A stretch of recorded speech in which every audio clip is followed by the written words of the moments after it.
the Pediatric Lounge, a podcast taking you behind the door of the physician's lounge to get a deeper insight into just what docs are talking about today. From the clinically profound to the wonderfully routine and everything in between. Well, hello again. This is your host, Dr. Herb Bravo, and with me is Dr. George Rogu from Long Island, New York, your co-host. Thank you for tuning in one more time to listen to the lounge. Today we have our first international guest, a respirologist and sleep pediatrician in Ontario, Canada. She's going to talk to us about the role that sleep coaches play in helping pediatricians teach their families proper sleep hygiene and the course that she's developed to teach these sleep coaches an adequate amount of information so that they can do well and know when to refer. I hope you enjoy the show. Morning, George. Great to see you. It's another Tuesday morning. I'm in Ocean City, Maryland today. How are you? I'm Dr. Rogu from the Pediatric Lounge. Today, Dr. Bravo, welcome Dr. Anya McLaren. What is our topic today, Herb? So welcome, Dr. McLaren. Dr. McLaren is going to join us to talk about a Reach-like project for coaching sleep coaches in pediatrics. How are you, Anya? I'm doing well. Thanks. Thanks for having me this morning. We usually start all of our episodes, and for our audience, Dr. Anya is a Canadian-based pediatrician. And so this is our first international guest. We have a lot of people that listen to us overseas, but we have not had the pleasure of having an international pediatrician. So this is the first of the podcast. It's a joy to have you. We always start with, why did you become a pediatrician? Sure. So I think, my desire to pursue pediatrics sort of started out in high school when I had exposure to working or volunteering actually as a member of the UNESCO club in my high school at a child orphanage.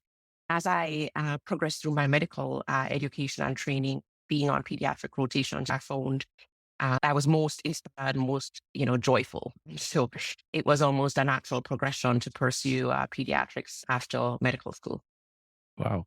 And you're a respirologist, which is an interesting term. In the U.S., we call you pulmonary docs. Yeah. And so I'm very curious, because you're also a sleep doctor, a pediatric sleep doctor. Yes. So how does it happen? I understand you grew up in Jamaica. Then you Right. went to medical school in Toronto. Yes. Then you went to Children's in Toronto, which is a great international facility. Yeah. So you finished your residency. Did you take an exam like we do in the US? We call it the boards, to prove that you actually learned something in the 3 years?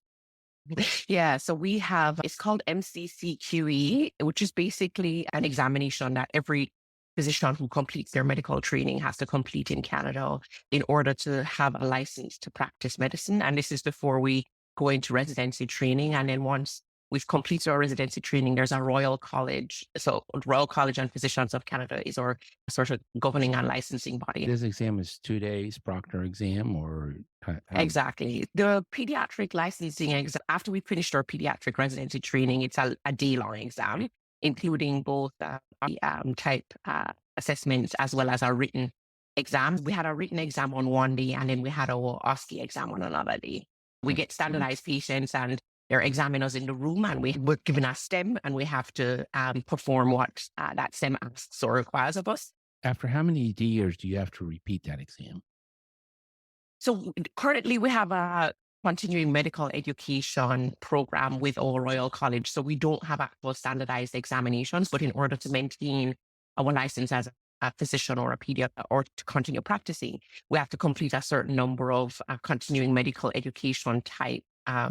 So I'm going to interrupt you, and I'm going to be a little. Yes, sorry. So I think Canada is a little bit more socialist than America, the U.S. But Yeah. require their doctors to go back every 7 years and do another exam to prove that they know what they're doing? No, we actually do not have that type of assessment. Wow. Yeah, in Canada. Canada doesn't regulate their doctors like they're all buffoons, like the U.S. does. We don't. Well, then after you finished the pulmonary fellowship, did you have to Right. take another exam? So our respirology exam, we did, yes, after respirology training, we did another examination. And then For sleep medicine, sleep medicine training is more an extended scope of practice. So we have to demonstrate proficiency in seeing a certain type of patient and a certain number of those patients over the year-long training. And then we also have to complete interpretation of a certain number of sleep studies. So we don't have a formal exam for that. Oh, wow. And, Yeah. and the residencies for pediatrics in Canada are like in the US, 3 years. Our pediatric residency program is now 4 years. Yes. And that was, yes. So you have to complete 4 years of pediatric residency. But if you end up going into a subspecialty like I did, respirology or pulmonology, the first year of fellowship counts as that 4-year part of that 4-year training. And so Okay. I completed 3 years of just general pediatrics, went into pulmonology, which was a 2-year program or training, and then into sleep medicine. So in total, it ended up being 6 years. But currently what they've done is recently is that pediatric training is now a 4-year program. And so you are not allowed to overlap your first year of subspecialty training with your pediatric residency. So what do they do in that last year of training? Because 4 years sounds like a lot. Yeah, so I mean, right now our total is a competency-based curriculum, and so instead of having as the standardized type of assessments that we've had before, what ends up happening is that after every rotation that a resident completes, we have to do formal sort of evaluations, and we have a big committee. We meet regularly to review and evaluate those residents, and so I suspect that because of the way that the program has changed, it sort of lends itself to a bit more time, having the residents go through that sort of curriculum. Is the first year a rotating internship through different specialties of medicine or straight pediatrics?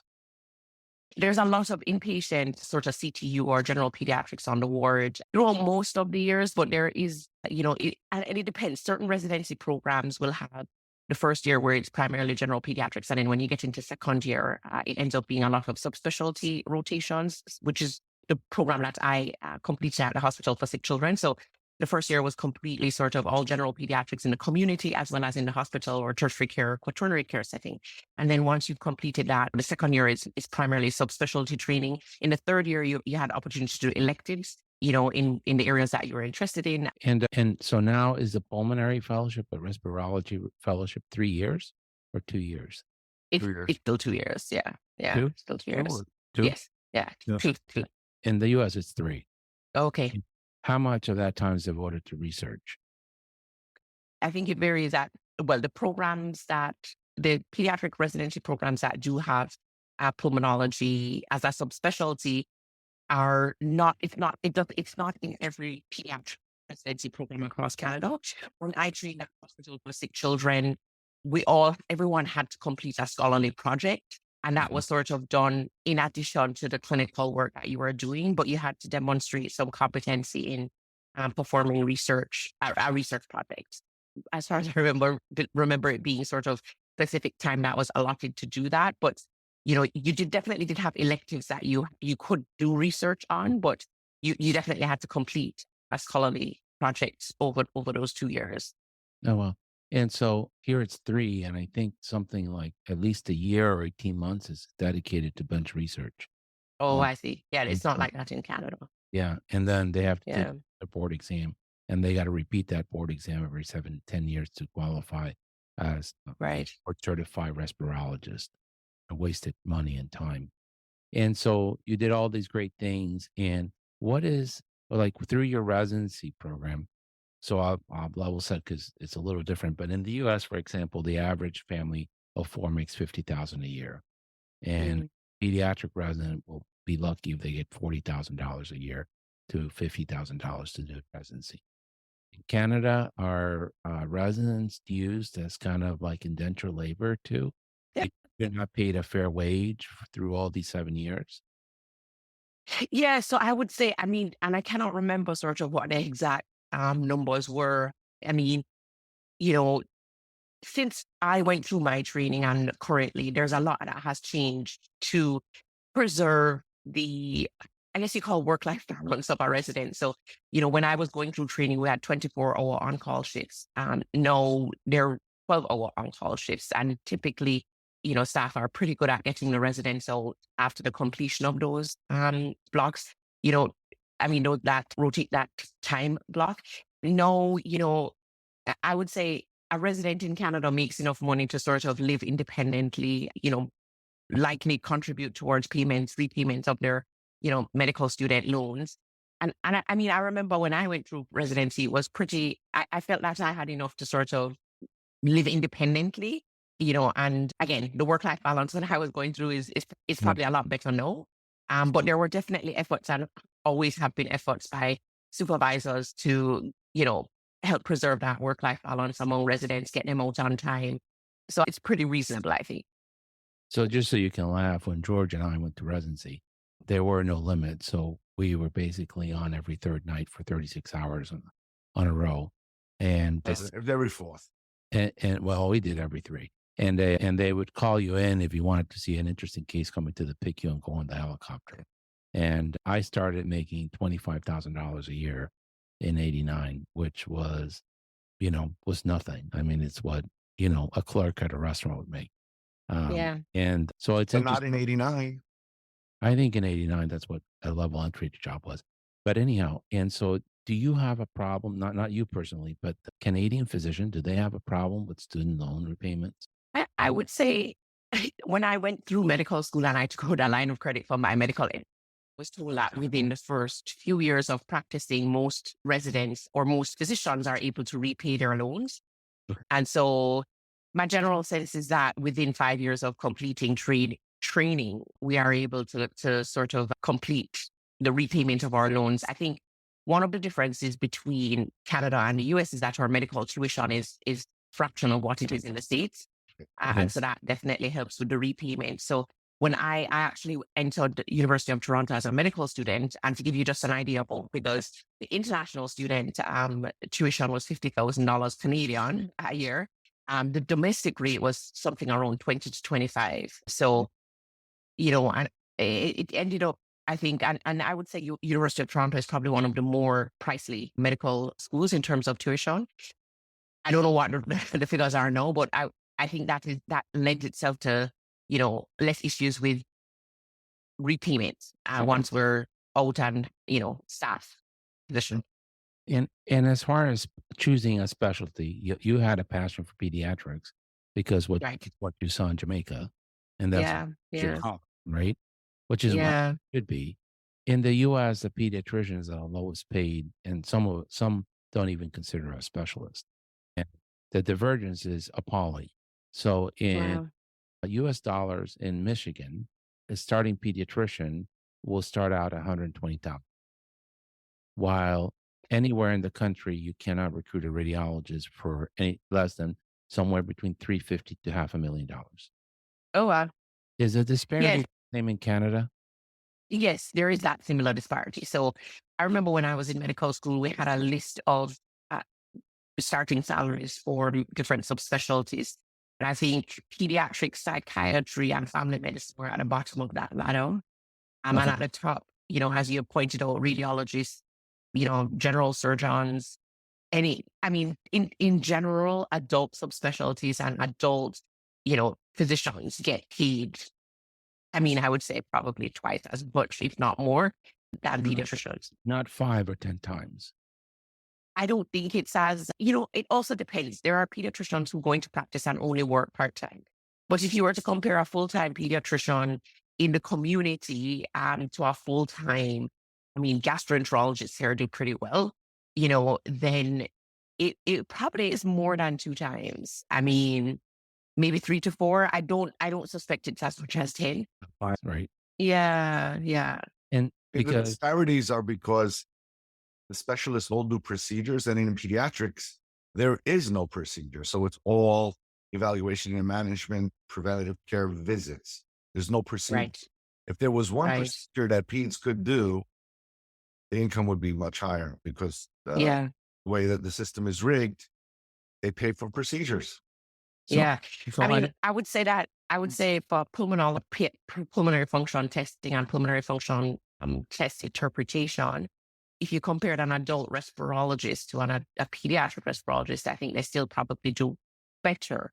from a financial compensation perspective, because the rates, in Canada, our salary comes through the government. So, there are certain rates that have been set for compensation of uh, our work. And basically, the rates for adults are higher than the rates for pediatrics. So it's not the procedures like it is in the US. So walk me through this, because I did my medical school in Costa Rica, and they're socialized, totally socialized medicine. And the Right. pediatrician makes as much as a general surgeon Oh, because wow. they have a government schedule, and they almost all work for the government. All physicians Right. work for the government. All hospitals are owned by the government. And so they will have something similar to in the US with called GSA schedule, which is the federal Hmm. government. So if you have high school education, you're step one. If you have Hmm. a doctor's degree, you're about step 14.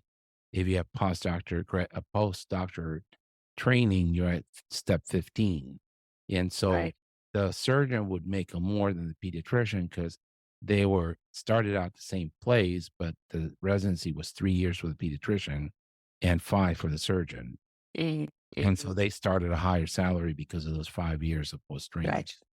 Right. Is how do they do? You said that the pediatricians get paid less, but how do they? Is there a base? So I guess what I'm asking, if you passed your 4 years and you join a clinic or health system in Canada because you're employed by the government, is there a minimum salary that pediatrician is going to make? No, there isn't a minimum. It's fee for service, which means you get paid or compensated the amount that you actually, based on the number of patients that you actually see. I know recently that there are community health clinics that the government will fund on a salary based basis. And so I'm not sure sort of what the compensation or base salary is for those pediatricians in that sort of setup. And definitely when you're in a tertiary care setting, the government will give the hospital a certain base salary for the pediatricians that are employed in that facility. Okay. And then you're always in a tertiary setting affiliated with a university, and you do get some sort of salary from that perspective. But if you're in the community where I was shortly after I finished my training before I went to tertiary care set, you get compensated based on the number of patients you see. So if you are sick or your children are sick and you have to, miss clinic or cancel your clinic, you will not be compensated. So it really, if you have no shows, you will not be compensated. And so Okay. it really depends on the number of the volume of patients that you see. What does community pediatrics look like in Canada? Is it all by pediatricians, or is it some family practice or some GPs? I don't know. I don't Yeah, know if you have GPs in Canada. it depends. So when I was in Toronto, so Toronto has a very dense population of pediatricians. So pediatricians do primary care in addition to consultations. Where I am currently in Hamilton, which is outside of Toronto, it's there. So pediatricians are less common, and so a lot of primary care is done by family doctors, and pediatricians are consult only. And it varies depending on where you go in the country, but definitely it can be a mixture of both, or primarily just hospital type CTU work as well as consultation in the office or community setting. So if there are no pediatricians available at the community level, I have to refer back to Costa Rica. And the US, this is not Sure. allowed. But in Costa Rica, you could finish medical school, do a rotational internship, do a year community service, and you have a license as a general practitioner. No more training. They have a family practice track that's a 3-year residency too, but they're a step above the general practitioner. Are there general practitioners in Canada, or does everybody have to go through residency training in some form? Yes, so we do have family medicine physicians who complete medical school, do a 2-year family medicine training program. And then they're sort of like a general practitioner. They see they see both kids and adults, so everyone across the age spectrum. And so, but they still have to do a residency Yes. in Okay. family medicine. So, you know, family medicine physicians do see a large population of kids, especially kids that are otherwise healthy and well. Okay. And so the vaccinations are in a community like the one you're in right now, where there's not a Yeah. lot of community pediatricians, will almost all be given by general practitioners. Exactly. Exactly. Yeah. And Yeah. and is the vaccine funded by the government, do you know? Yeah. Or okay, so Yes. the vaccines come from the government. and the doctor probably gets an administration fee or some Yes. embedded fee for that. Okay. Yes. All Yes. right. So, What is it like in the States?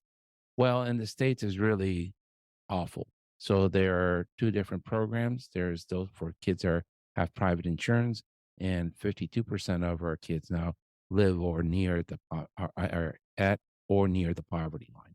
So they're covered by an underfunded program called Medicaid, which is a partnership with the federal government and what you would call the provinces or the states.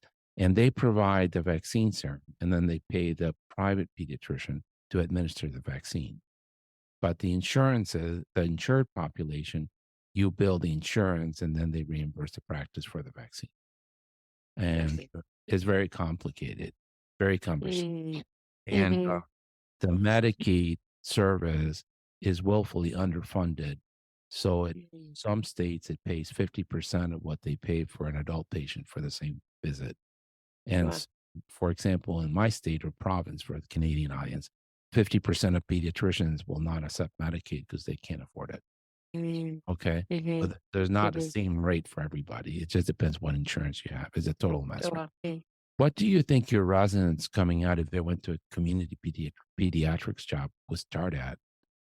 Yeah, I mean, again, it will depend on the volume. I mean, I know of some pediatricians who probably bill, you know, anywhere between 150 to 200 Canadian.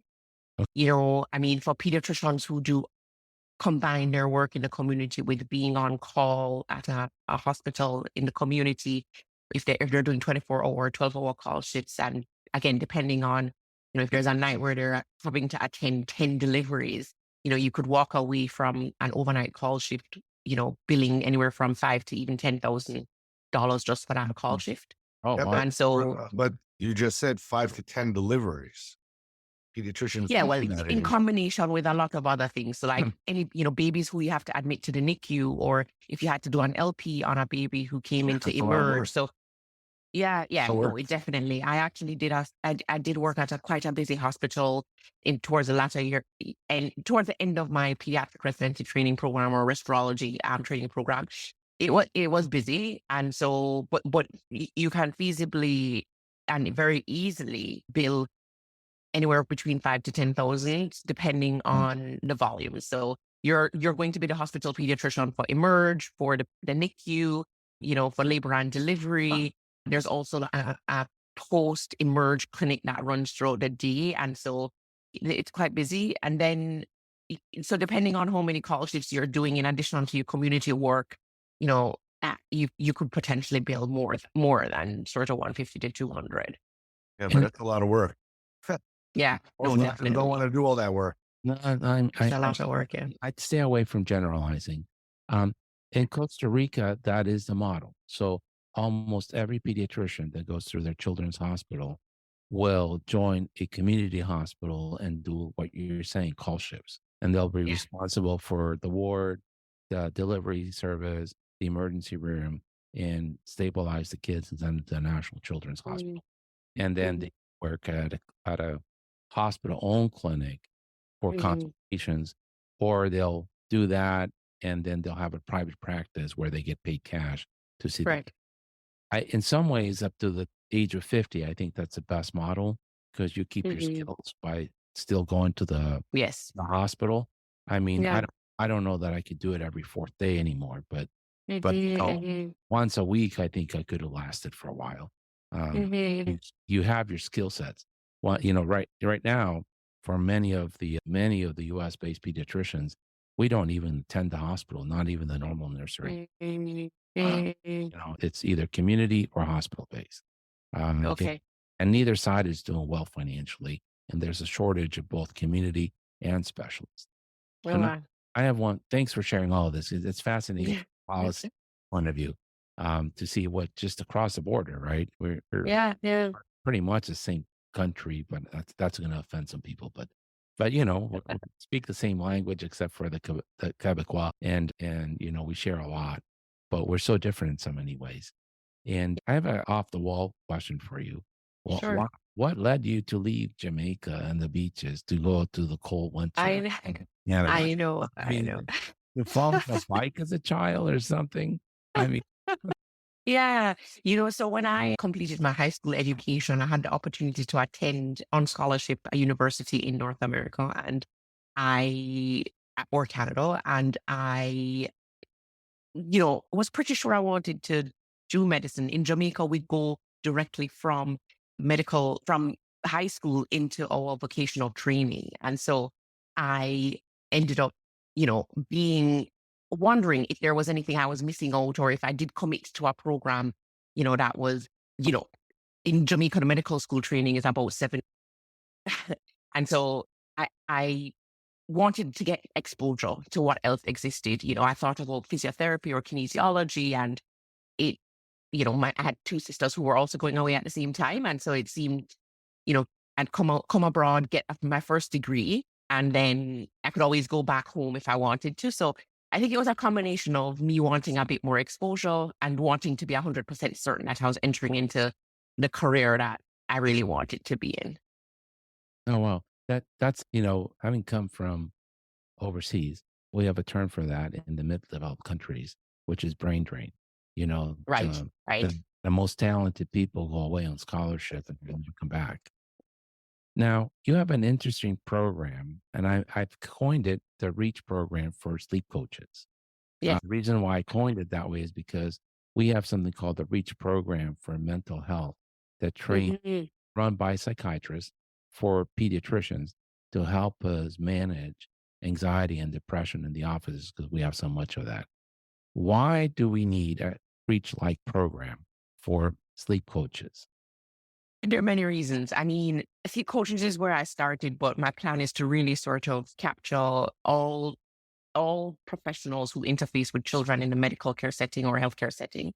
Primarily because sleep is the primary activity of a child. So in the first 5 years of a child's life, they actually spend more time asleep than they do a week. And then beyond childhood into adolescence, it's about 40% that they should be 40% of their total time in a 24-hour day period that they should be sleeping. Despite sort of these facts that we know, the medical education around sleep and sleep health is very poorly sort of represented in the medical curriculum. So, there are some studies that came out of the States a few years back that showed that a physician or in medical school, medical students on average are getting about 17 minutes of education on sleep health. I know definitely going through my medical school here, there was not a sleep sort of curriculum. And in pediatric residency training programs, though there is some variation with some programs having about 10 to 11 hours of sleep health training in their 4-year period. Most programs do not have that. And so I think it's a big miss on our part because what the data also shows is that primary care providers, nurse practitioners, as well as family doctors and pediatricians don't feel confident in recognizing and identifying sleep health issues. And then because they're not sort of able to identify them, they definitely can't really do anything from a management perspective. And so we know that children who don't sleep well as children continue to not sleep well when they get into adolescence, and it continues into adulthood. And we know from adult data that poor sleep health increases the risk of mortality and a lot of comorbidities along with that. So I really think that we can do a much better job educating our medical professionals on, sleep and sleep health issues. But sleep coaches, they are not sort of medical professionals per se, but what I've learned is that because parents go into their pediatricians or family doctors' offices and are not able to get their sleep questions answered, especially for the newborns, they end up seeking support from these sleep consultants or sleep coaches. And when I looked into the way that the sleep coaches are trained, their training is done by fellow sleep coaches who sort of been, doing that work for some time. And there is no training around how to recognize or identify potentially, medical related issues that, need to be actioned. And so some of these medical conditions can present very similarly to the behavioral conditions that mostly is what we see in children, and their sleep. And I think that is also a big miss on their end, to not be able to recognize and help support families to advocate and actually educate families about seeking help for sleep issues. And so I'm confident that if we're able to educate people around how to identify these issues, it will impact the current rates of sleep problems, which, the CDC has estimated to be anywhere from 30 to 70%, depending on what you look at. Inadequate sleep, poor sleep quality. But it's estimated that at least 1 in 3 kids are not getting the sleep that they need. So I'll go back to that in a second, but I'm Sure. struggling with the idea. I think we have too many coaches. You have a lactation consultant. You got to Right. have now a sleep coaching for the newborn. Well, newborn sleeps 18 hours a day. I have a feeding Mhm. coach. You have to, nutritional coach. You know, Right. your gym coach. Your coach so that you can stay on task at work. Uh, Yeah. are we overcoaching people? I mean, how did people do it before up in the bush in Africa or in I the know. in the Yeah. little town in Colombia where there's no running Yeah. water and they still raise their children? I know. And definitely, when I first got into sort of looking at this issue, I have read around, this exact, question, which is, that and what the sort of general sense is that pre sort of industrialization and even in countries that have more of a village setup to help with raising children, there are many people around to support a child. I mean, the way it is, but in North America and in other industrialized and, sort of setups, that village doesn't exist. In a country where you have maternity leave only being 6 to 8 weeks and a parent having to get back to a job and to be productive at that job, it definitely sort of poor sleep because of a parent, because of a child that is waking up frequently, or if there needs to be help with feeding, etc., ends up impacting that family and ends up impacting the productivity of that You're touch- parent. And you're touching on something that we talk about a lot, which is yeah. relationships in the neighborhood. And Mhm. as we have lost the relationships in the neighborhood, you know, Yeah. it's not like the village where the grandma and the aunt are around, Right. you Right. know, Right. and Right. they say, no, no, no, no, you don't pick up that baby at 3 in the Yeah. morning, feed him, honey. Yeah. You'll never get any sleep. Yeah. Yeah, I mean, I would argue as well that in the other countries where, you have grandmothers that have raised, many kids and oh, then yeah. go on to raise grandchildren, they're probably the equivalent of a sleep consultant in terms of, having a really keen sense about, when things are not normal and, Yeah. being able to really sort of support their children through those times. And so I think that we call them sleep consultants or sleep coaches now, but in the countries where they're not sort of formally, they don't go through any formal training or certification program or don't have that title. I mean, that's basically what they do Yeah. and what has been done for many years. I think we've lost out on that in sort of North America, Canada, and other countries. In the areas of the world where the grandmothers are still involved, they're smarter than the pediatricians. I mean, Yeah, yeah, just the other day in clinic, I had a mom come in because she thought the baby had chicken pox, and she said, "My grandmother said this isn't chicken pox." And I looked at it, definitely wasn't chicken pox. I said, "Yeah, you should have just listened to your grandmother because she's probably yeah, seen more chicken pox than the average pediatrician, in the yeah, U.S., Canada." yeah, Yeah. yeah, I yeah. used to use, I remember in the early years before I had children, Mhm. case would come in for whatever, and I didn't know what the heck was going on. And they're with the grandmother, say, "Hey, grandma, what do you think?" And the Right, grandma would give me right. the answer Yeah, because I yeah, had no experience.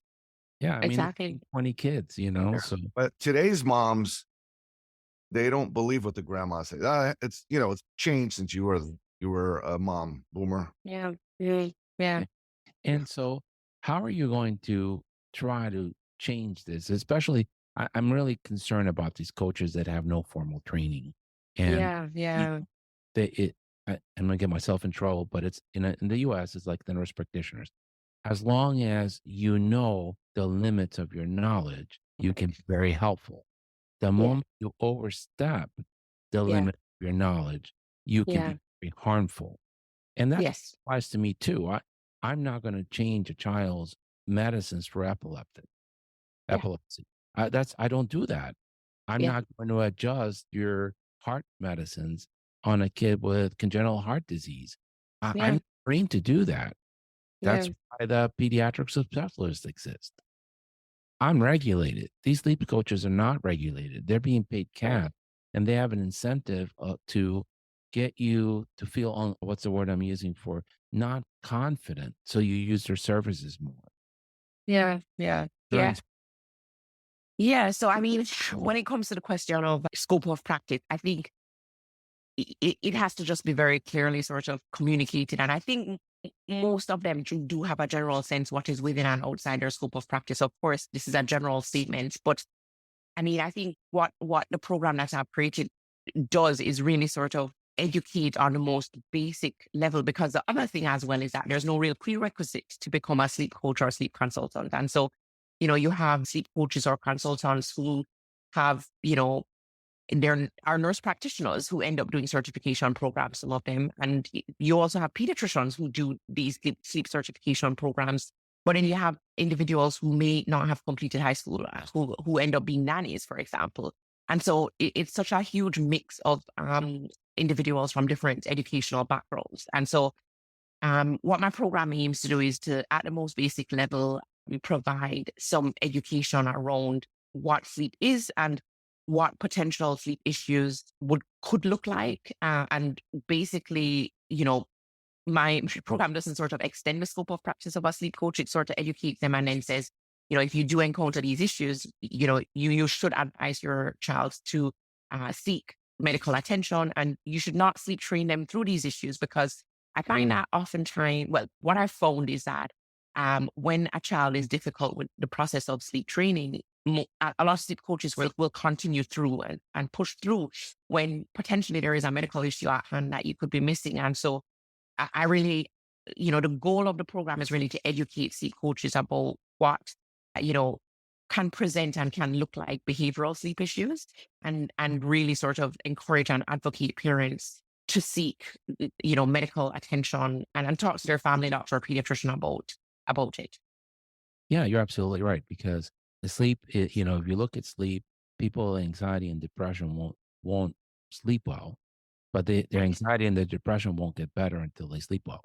Exactly. Bidirectional relationship. Yeah. Yeah. People with nutritional problems, obesity, they often have disorganized sleep too, and Yeah. until you get them into a regular sleep habit and a Yeah. regular exercise habit and good Yeah. nutrition, you can't move either one. They're Yeah. by Yeah. Yeah. And I think the and difference with children. the family dynamics. If you have a kid that Yeah. genuinely Exactly. doesn't sleep, it Yes. will wreck the marriage. It will wreck Yes. your job. It will Yes. destroy your family unit. Yes. It's a Yes. total disaster. It's a disaster. And And it's what? bidirectional, because you don't Yeah. care. He wants to sleep in my bed. I'm going to get 4 hours of sleep. I don't care. 4 hours is Yes. all I'm going to get. I'll do whatever Yes. he wants. I mean, I Yes. mean, the little baby, right? Yeah. Yes. Extremely important for our overall well-being. Yeah. And what the data has shown is that babies or infants who are born into families with lower socioeconomic status or low maternal education, children or infants who are watching at least 1 hour of TV per day have their sleep is impacted from those factors. And I think with children, the difference between children and adults when it comes to sleep is that children don't have control over their environments, and sleep is it's sort of that combination of nature versus nurture, as many things in medicine are. And so the environment that a child is raised in and that a child exists in definitely impacts, their sleep. There's data around older children looking at the impact of racism and how that impacts sleep. There's more data, I would say, in adults on that topic. But I think just, and the program for nurse practitioners and physicians, which I'm going to, in the process of developing as well, is going to really sort of delve more into all the factors that affect and contribute to sleep, because I think recognizing it, is really the first step, because as much as, we can educate families and educate parents about what these factors are, I think it will definitely sort of impact the child in the long run. What the data also shows is that parents don't know much about sleep, and what is a lot of parents accept sleep that is fragmented or sleep that is reduced in numbers as normal, or this is just a part of parenthood. We find it especially in parents of kids with autism or parents who are on the neurodivergent spectrum, that my child sleeps poorly, and that's just the nature of this condition, and that's just how it is. But this is actually not necessarily, it's not true. There's lots of data on behavioral interventions for children with autism and ADHD. that have been shown to be effective. I know that when medical residents come through our pulmonology or respiratory medicine division, their sleep health knowledge is sort of, at most basic level. And we're basically educating and graduating generations of pediatricians who do not have any ability to really support a family through sleep issues, which I think is a real big miss. Yes. And so let's focus right now just on what you have developed right now. So it's just for sleep Sure. coaches. And Yeah. So, and what so does the program look like right now? What you sure. have out right now? Yeah, sure. So the program that we've created is for sleep consultants at this point. We are working on a version of that for nurse practitioners next. But currently as it exists, it's a one-on-one, well, not one-on-one, sorry, group coaching type of program where there's a curriculum of 12 modules that basically takes a learner from the very basics of sleep, and it sort of builds on the concepts as it goes through. We look at behavioral sleep issues, behavioral interventions, non-behavioral sleep issues, and sort of how to navigate those in terms of recognizing red flags and Okay. recommending that families seek medical attention. And then we've created a proprietary sort of algorithm that takes a sleep consultant from, as a child's sleep concern through an iterative process.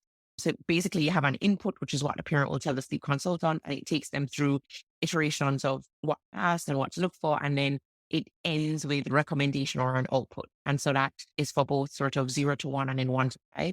The program is actually focused on kids between 0 to 5. These are the kids that mostly consultants end up working with. And then there is an assessment at the end of the program, which runs over 4 to 6 months. And at the end of the program, the hope is that a sleep consultant who has come through now has the ability to have more of a comprehensive background on which they work with families, and are now able to not only recognize but educate families about how to support their child's sleep health. It's completely evidence-based. And so, it's created using sort of high-level evidence we do have available around sleep. So mostly systematic reviews, randomized controlled trials looking at sleep health in children. And there is a bonus module where I actually try to, teach a sleep consultant how to evaluate any data or evidence I come across. Again, through a very sort of simple process. And so that program, I decided to do it as a group coaching program because I wanted to sort of ensure that the individuals who come through the program are really sort of clear on the concepts and clear on the education that is provided. And that group coaching. Sorry to interrupt, but they also are going to have community because you're doing it as a group. Exactly. So shared experiences, and they're going to be able to coach each other. And maybe if it works great, they'll go on and have relationships that they can share with each other in the future, which is the magic of mastermind groups or coaching Exactly. groups. So share knowledge. The cohort that I'm currently working with, there's a sleep consultant who is an occupational therapist. So she actually works in the NICU, in a tertiary care setting. And she has a practice where she works with kids who have sensory related issues, and, that obviously impacts their sleep. And so we have her expertise in the group. We have individuals who have been in the sleep field working as a consultant or coach for 16 plus years. And so we have that experience to draw on as well. So it really enriches the group. Is this program open only to people in Canada? No, it's not. So we actually have sleep consultants in the UK, New Zealand, Canada, and North America. So it's an international global program. So I'm going to ask something really stupid. So as long as you speak English, you can join the sleep program. Exactly. Imagining it, you run it in English, not in French. So yes, no, it's run in English. Exactly. Okay. And so sorry, go ahead. What does it cost to go through the 12 modules? Sure. So our current beta launch pricing is $3,000 US. And so we've set up an installment plan where sleep consultants can pay over a certain time period. And so so that's what beta launch looks like. When we do go through the first launch, the pricing may differ, but for now, that's a very cost. And how many participants can you take on at a time? I mean, you got modules, so it must be a rolling subscription, right? Exactly. And you also have a full-time job, so you can't do this all. Right. So how many people do you take into a new class and how often? Yeah, so this is the first run of it. And so it really will inform what we do in the future. Currently, we have about 11 sleep consultants in the group, Okay, and it's pretty manageable. So we'll see how it goes as we get further into the program. great. And then where do people find out about you and this coaching group? Sure. So it's thesleephealth.org is our website. And, if all the information is there, including a breakdown of what each module covers, how to sign up or join our wait list. And, our next step is really to provide some version of this for nurse practitioners who, have also demonstrated an interest in learning more about sleep. Nurse practitioners in Canada, we have a lot of nurse practitioners in our hospitals who support physician teams. And so any nurse practitioner who's interested in learning more about sleep and sleep health and how to support that in a family, they can also visit our website and sign up because we will be making announcements shortly about what that will look like.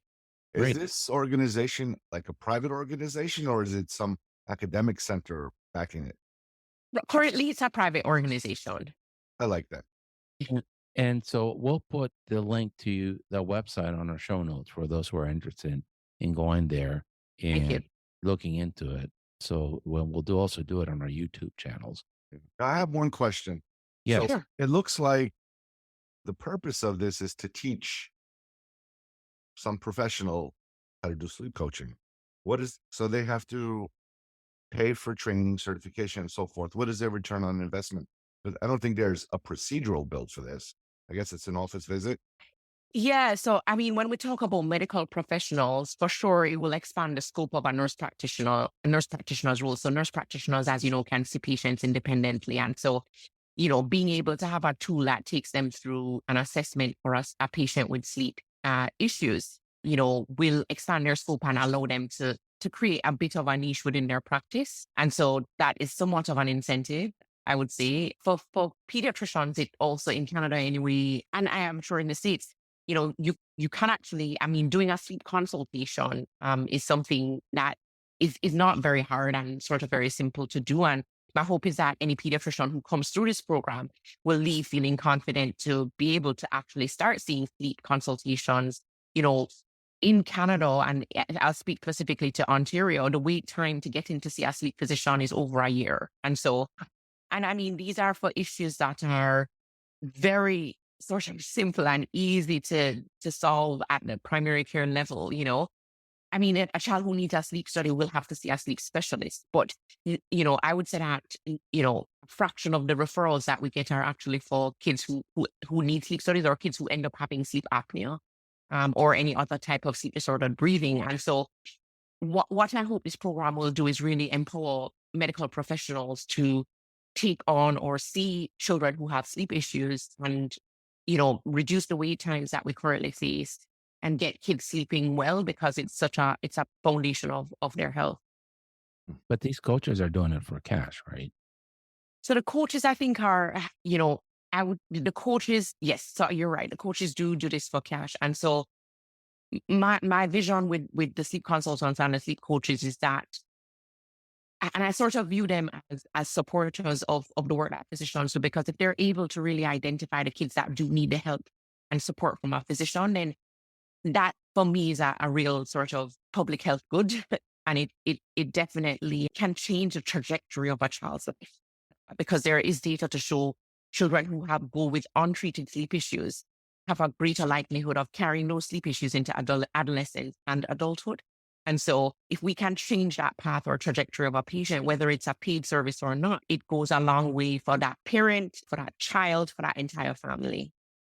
Yes. It can get expensive though. In my neighborhood in the suburbs of DC, if you want Yeah. a psychologist, a PhD in psychology, none of them take government insurance, none of them take private insurance. And Yay. the price range is between $185 an hour to $250. So think about you have an adolescent with anxiety, you got to shell out Yeah. dollars a week for 6 months. That's Yeah. that's a real problem.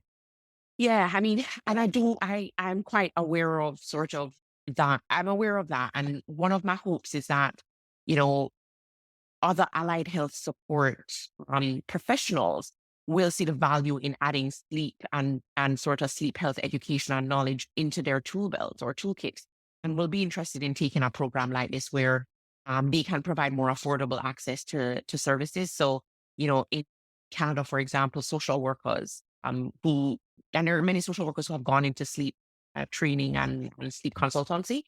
There is some incentive to add that into their work, and it makes it a more affordable service because there is some access for coverage through the government here anyway. Yeah. But I mean, my hope is that this spreads, not just to the Yeah. individuals who, have to be paid cash or the services that only certain people can access. My hope is that this is sort of the fuel that ignites a change in the way that we look at sleep and sleep health in every aspect of, child, sort of the child space. But to George's question, the problem is that some health plans in the U.S. Mhm. $50 for a 45-minute consult.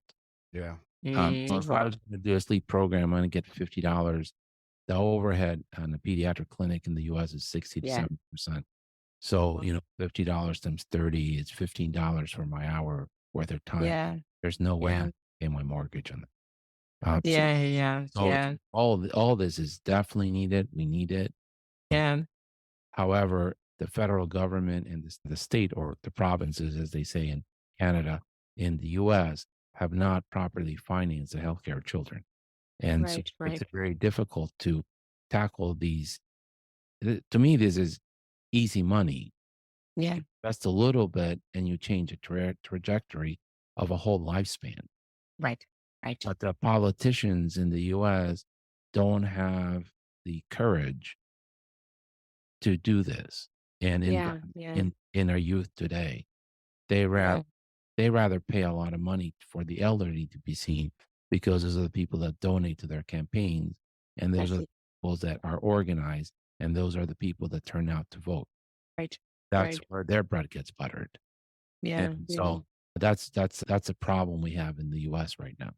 Very sad.